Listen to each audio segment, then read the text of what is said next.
Hey guys, so this week, instead of doing our market update on sales, we're actually going to talk a little bit about rentals and what we're seeing in the rental market, the trends that we're experiencing.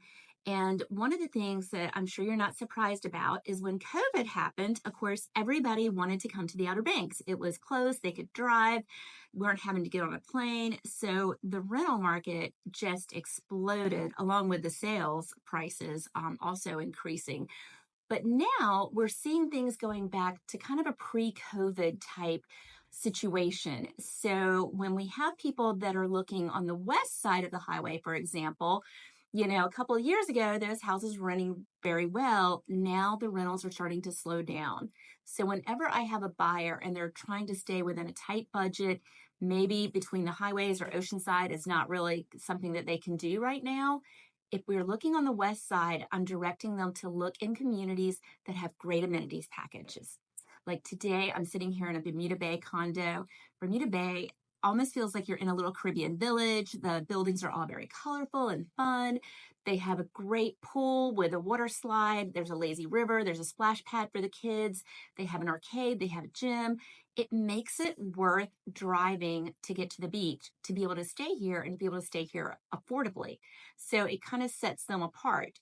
If you own a 3-bedroom, 2-bath home, again, west side, and you're wanting to set yourself apart, think about doing things like maybe offering short-term stays. Recently, there was a study put out by Airbnb and VRBO, and it showed that the majority of people really want to do short-term stays. And when you're working with a rental company and all they offer is that 7-day block of time, you're losing out on some of those renters. So I would suggest maybe consider opening up for a 3-night minimum, perhaps.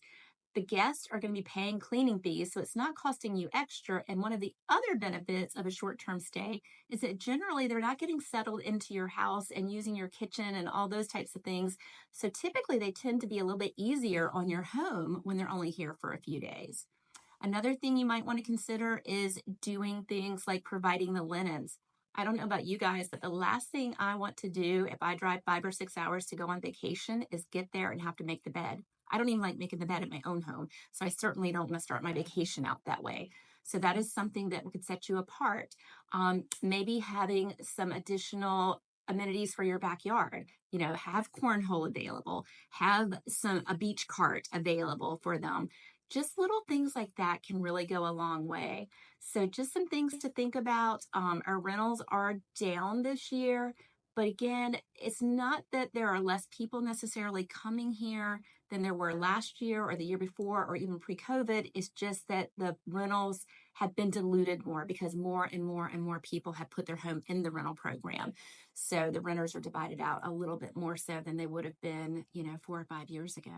So anyway, I hope this helps. If you have any questions about rental properties or about your property value, I'm always here to help.